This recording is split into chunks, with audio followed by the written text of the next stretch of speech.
Hey everyone, welcome back to my channel Pal lifestyle. আশা করি আপনারা সবাই ভালো আছেন, আমরাও ভালো আছি। এটা আমাদের ইউটিউব চ্যানেলের সেকেন্ড মিনি ব্লগ। আশা করি আপনারা ফার্স্ট মিনি ব্লগটা দেখেছেন। যারা যারা দেখেননি, ডিসক্রিপশানে লিঙ্ক দেওয়া আছে, চাইলে দেখতে পারেন। যেহেতু সিজন পড়ে গেছে মনসা পুজোর সামনে, তারপরে গণেশ পুজো, দেন বিশ্বকর্মা পুজো, সেই কারণে সারা দিন ব্যস্ততার মধ্যে, প্রত্যেকটা দিন কিভাবে ব্যস্ততার মধ্যে কাটে, কে কী কাজ করে, সেগুলোই আপনাদের সাথে ছোট ছোট ভিডিও ক্লিপের মাধ্যমে তুলে ধরা হবে। আপনারা দেখতেই পাচ্ছে এখানে অনেক লোক অনেক রকমের কাজ করছে, মা মনসা থেকে শুরু করে সব রকমের কাজ চলছে। সো ফ্রেন্ডস, আপনাকে সব কিছুই দেখাচ্ছি ছোট ছোট ক্লিপের মাধ্যমে। দেখুন, আগের ভিডিওতে আমি দেখিয়েছিলাম একটা ছোট গণেশ, এটা একটা বড় গণেশ। এখানে কাটমা তৈরি হচ্ছে, যে হাতিগুলো আপনাদেরকে দেখাচ্ছি সেগুলোই এখানে তৈরি হচ্ছে, এবং দুর্গার সেটও বাঁধা হচ্ছে। আপনারা দেখতেই পাচ্ছেন এখানে শীতলা মাতা চক্ষুদান করা হচ্ছে। সো চক্ষুদান করার পরে আপনাদেরকে ফুল লুকটা দেখাবো।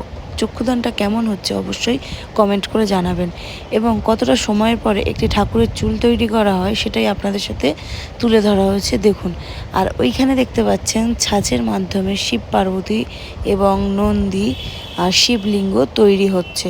কারণ যেহেতু আপনাদেরকে বলেইছি শ্রাবণ মাস চলছে, অনেক রকমের শিবের মূর্তি তৈরি হচ্ছে। দেখতেই পাচ্ছেন আপনারা, এটা কাঁচা মাটিরই হবে।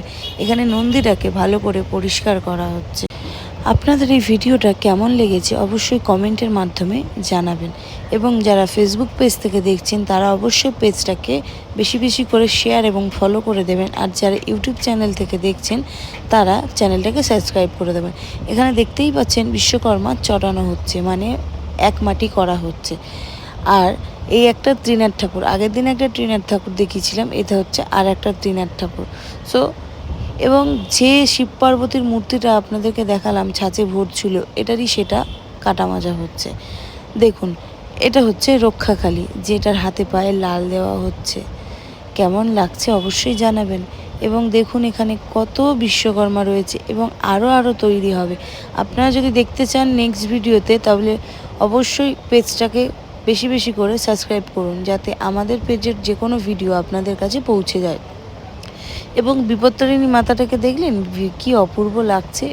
আর যে ঠাকুরটাকে দেখছেন বাচ্চা কোলে আছে, সো এই ঠাকুরটা কী ঠাকুর অবশ্যই কমেন্টে লিখুন তো দেখি। আর তার পাশে রয়েছে মা মনসা, পদ্মাবতী। সো আপনারা সব ঠাকুরেরই ফুল লুক দেখতে চাইলে অবশ্যই চ্যানেলটাকে সাবস্ক্রাইব করে রাখুন। আমরা নেক্সট ভিডিওতে শেয়ার করব। এবং আরও অনেক কাজ দেখুন, কতটা পরিশ্রমের মাধ্যমে একটা ঠাকুর দাঁড়ায় সেটাই দেখাচ্ছি। দেখুন মা বিপত্তারিণীকে অপূর্ব লাগছে বাকছাল পরে, জাস্ট অপূর্ব, তাই না? এবং মা মনসার নানান রকমের কাজ চলছে, এবং যে ত্রিনাথ ঠাকুরটা দেখিয়েছিলাম সেইটারই কাপড় পরানো হচ্ছে। ঠাকুরটা সদ্য একদিন আগে অর্ডার দিয়ে গেছিলো, তাদের পুজো ছিল, তো তাড়াহুড়োর মধ্যে বানানো হয়েছে। দেখুন কিভাবে কতক্ষণ সময় লাগে একটা কাপড় পরাতে। সবাই যেহেতু কাজের মধ্যে আমরা ব্যস্ত থাকি, সেই কারণে সব ঠাকুরের ফুল ভিডিওগুলো তুলে ধরতে পারি না। ছোট ছোট ক্লিপ মাঝে মাঝে ভিডিও করি। এবং তার পেছনে দেখছেন শিব ঠাকুরটা, সেই শিব ঠাকুরটার ফুল লুক কিন্তু আপনাদেরকে দেখাবো, অবশ্যই দেখাবো। দেখবেন, দেখে কমেন্টে জানাবেন কেমন হয়েছে। যেহেতু এটা বুঝতেই পেরেছেন এটা একটু কাঁচা আছে ঠাকুরটা, কারণ একদিন আগে অর্ডার দিয়ে গেছে, দেন একদিন সময় ছিল হাতে, একদিনের মধ্যে যা হোক বানানো হয়েছে। মহাদেবটাকে দেখুন তো কি অপূর্ব লাগছে। সবাই কমেন্টে লিখুন হ্যার হ্যার মহাদেব। এবং মা মনসার ফুল লুক দেখতে চাইলে অবশ্যই পেজটাকে ফলো করে দিও এবং চ্যানেলটাকে সাবস্ক্রাইব করে দিও।